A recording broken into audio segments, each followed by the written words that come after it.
다 같이 사도신경을 고백하심으로 수요 온라인 예배를 하나님 앞에 드리도록 하겠습니다.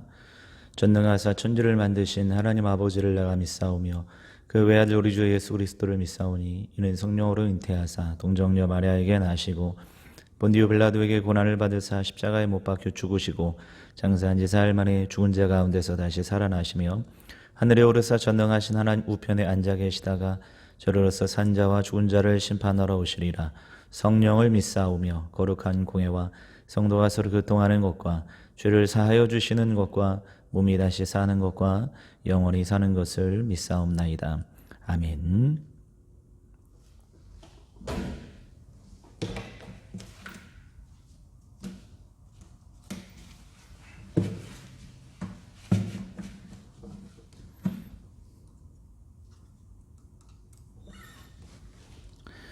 나는 믿네라는 찬양 함께 찬양 드리겠습니다. 내게 허락하신 시련을 통해 나의 믿음 더욱 강하게 자라나고 험한 산과 골짜기 지나는 동안 주께 더 가까이 나를 내가 겪는 시험이 어렵고 힘겨워도 내 주님보다 크지 않네.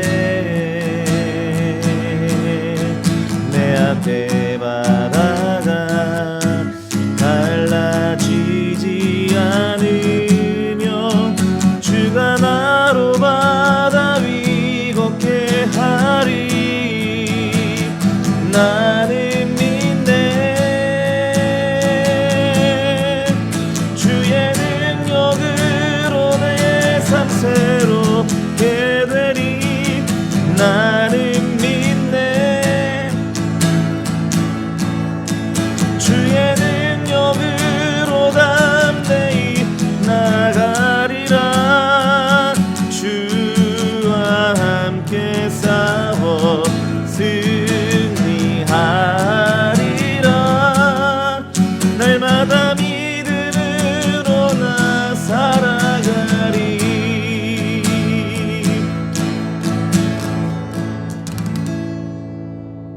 하나님 말씀은 이사야서 14장 1절부터 20절까지 말씀 제가 봉독해 드리겠습니다.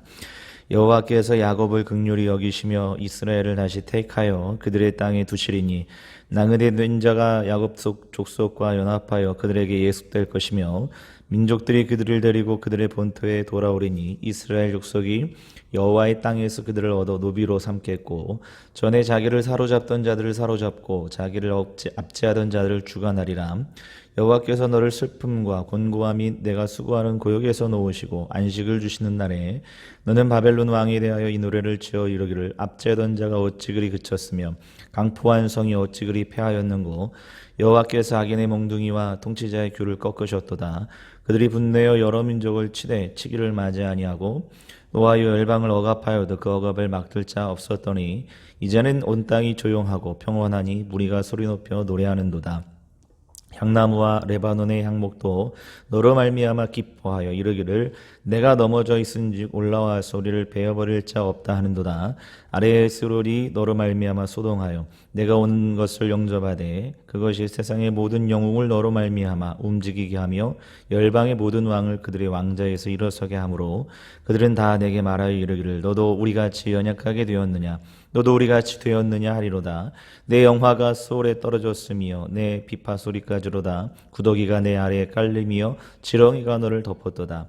너 아침의 아들 계명성이여 어찌 그리 하늘에서 떨어졌으며 너 열국을 엎은 자여 어찌 그리 땅에 찍혔는고.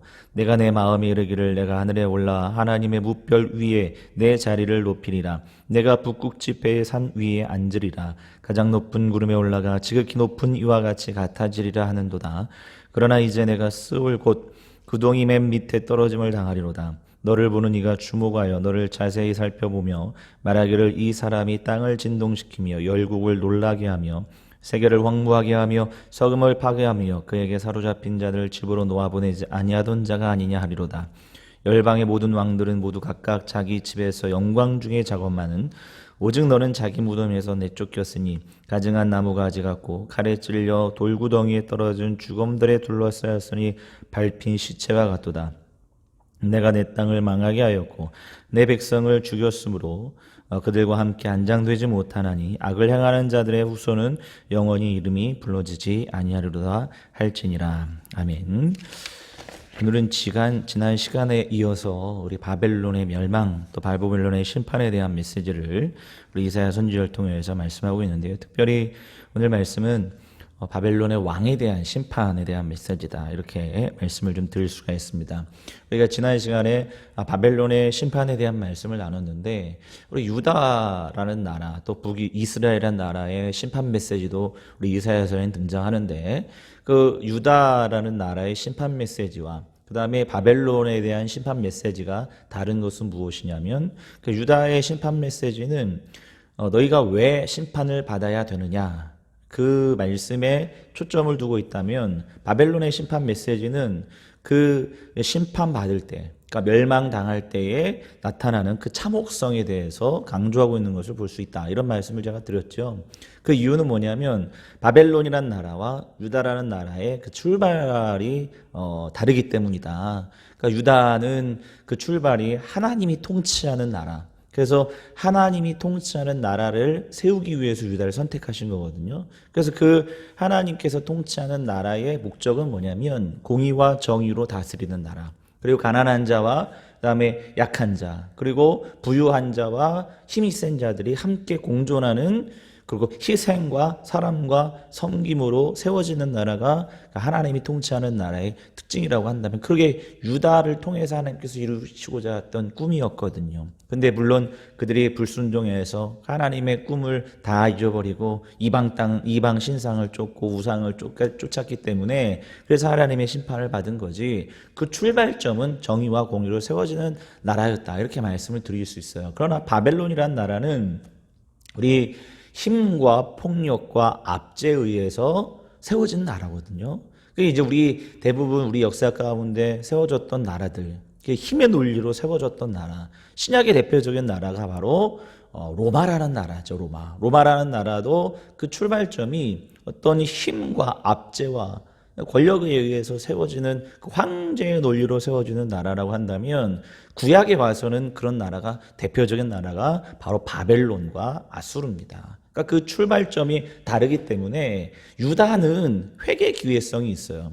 하나님께서 그들을 택하셔서 그들에게 어떤 공의와 정의를 세워진다고 한다면 너희들은 멸망받지 않고 심판받지 않아 라는 메시지가 담겨 있거든요. 그런데 바벨론이란 나라, 아수르라는 나라는 그 출발 자체가 힘의 논리, 폭력성과 압제, 이런 것들로 세워진 나라이기 때문에 이제 어떤 회개의 기회가 아예 없는, 그래서 멸망의 그 참혹성을 강조하는 이런 제가 말씀을 지난 시간에 드렸습니다. 오늘 본문의 말씀엔 특별히 그런 바벨론의 왕이었던 그 왕의 어떤 심판에 대한 메시지가 담겨져 있는데요. 그 왕이 어떤 힘과 폭력과 압제의 논리로 세워진 그 바벨론의 나라의 수장이었던 왕이 그런 폭력성을 갖고 있겠지요. 우리 4절을 보시면 이렇게 말씀하고 있습니다. 너는 바벨론 왕에 대하여 이 노래를 지어 이르기를 압제하던 자가 어찌 그리 그쳤으며 강포한 성이 어찌 그리 파였는고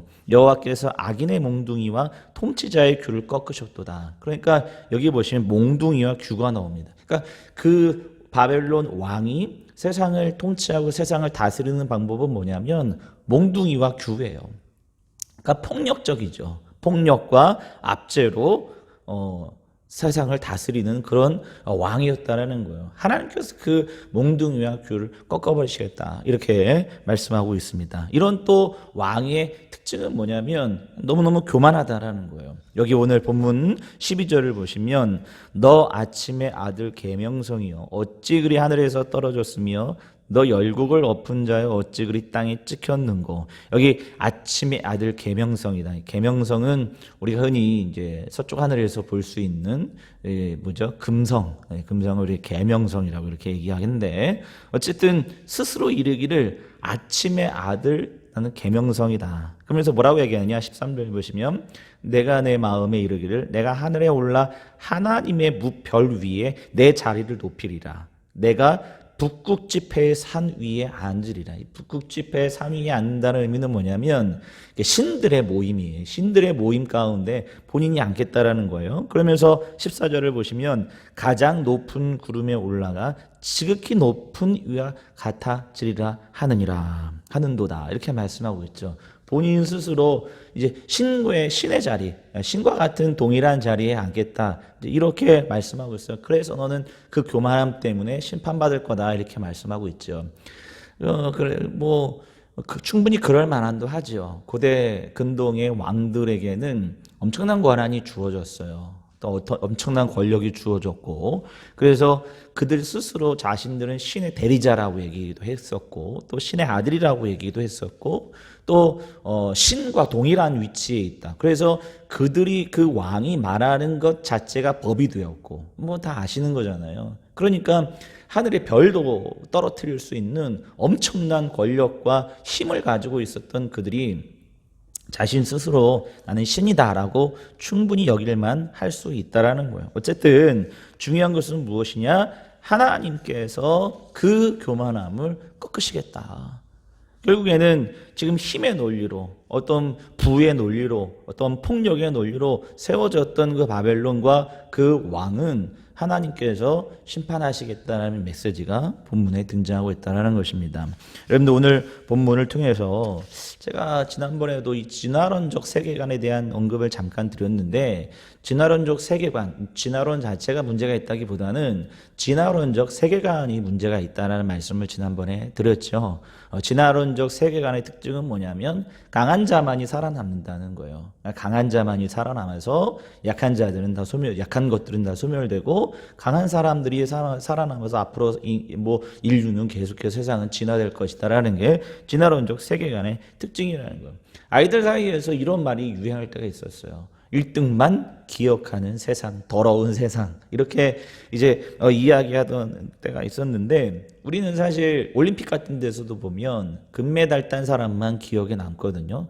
은메달, 동메달은 뭐 잠깐 언급될 수는 있지만 금방 우리의 기억 속에서는 사라지게 되어 있어요. 그래서 사실 전 세계 사람들의 제일 잘하는 사람들이 모인 그 종목에서 은메달 따고 동메달 땄다는 것은 굉장히 대단한 거거든요. 지금 많이 좋아졌다고 하지만 금메달 1등을 하지 못하면 우리 기억 속에서 지워지는 세상. 그래서 우리가 비단 올림픽을 비교해서 제가 말씀을 드렸지만 우리가 살아가는 세상이 다 이 힘의 논리, 그렇죠? 그리고 1등만 기억되는 세상, 이 질환적 세계관에서 우리가 벗어나지 못하는 거예요. 그래서 우리가 꼴찌를 하고 그다음에 경쟁에서 뒤처지고 그러면은 우리가 살아남지 못한다는 불안감 때문에 우리 아이들을 그렇게 들들 볶아서 학원에 보내고 1등 할 수 있도록 경쟁에서 이길 수 있도록 그렇게 아이들에게 공부시키고 또 우리 스스로도 그렇게 살아가는 거 아니겠습니까? 우리는 그 경쟁에서, 그 경쟁사회에서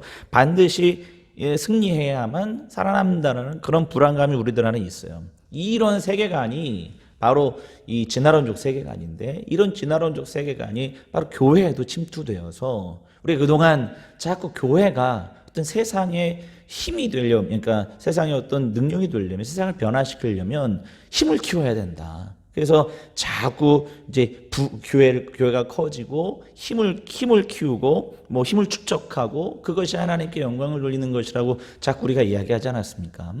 근데 여러분들 그게 아니라는 게 지금 이 코로나로 인해서 드러나는 거 아니겠습니까?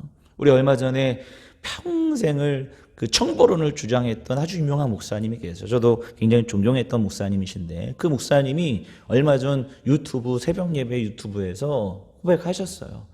본인이 대형교회 하실 때에, 그때 청보론 한참 주장하실 때에 기사도 있었고요. 그 다음에 운전하는 기사 말씀드리는 거예요. 기사도 있었고 그다음 비서도 있었고 너무너무 좋더라는 거예요. 그런데 그 목사님 하시는 말씀이 뭐냐면 자기와 같은 목사들 때문에 한국 교회가 무너졌다는 거예요.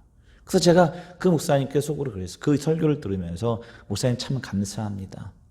복음의 능력은 여러분들 부를 축적하고 힘을 축적하는 데에서 복음의 능력이 나타나는 게 아니에요. 복음의 능력은 어떤 이 진화론적 세계관같이 우리가 어떤 힘이 세지고 그 다음에 어떤 권력이 생기고 그래서 세상을 조종할 그런 능력이 있을 때에 세상을 변화시키는 게 아니에요. 우리는 기독교적 세계관은 무엇이냐? 힘은 있지만 낮은 자리로 가는 거예요. 능력은 있지만 가난한 사람들과 함께 어울리는 거예요. 낮은 자리로 가고 섬김과 희생의 자리로 가는 것 자체가 능력이에요. 힘을 키우는데 그 능력이 있는 게 아니에요. 힘으로 되어지는 이 세상은요, 반드시 또 다른 힘에 의해서 망하게 되어 있다는 거예요. 오늘 우리 이사야 선지자를 통해서 지금 바벨론이 망하게 된 이유가 뭐냐? 힘의 논리, 권력의 논리, 그래서 압제와 폭력으로 세워진 나라이기 때문에 망했다라고 하나님께서 반드시 그걸 꺾이시겠다고 말씀하고 있다는 거예요. 그러나 아시다시피 우리 주님은 어떤 나라를 세우셨습니까? 또 구약에 흐르는 하나님께서 다스리는 나라가 어떤 나라입니까? 제가 말씀드렸죠. 경쟁이 존재하지 않아요.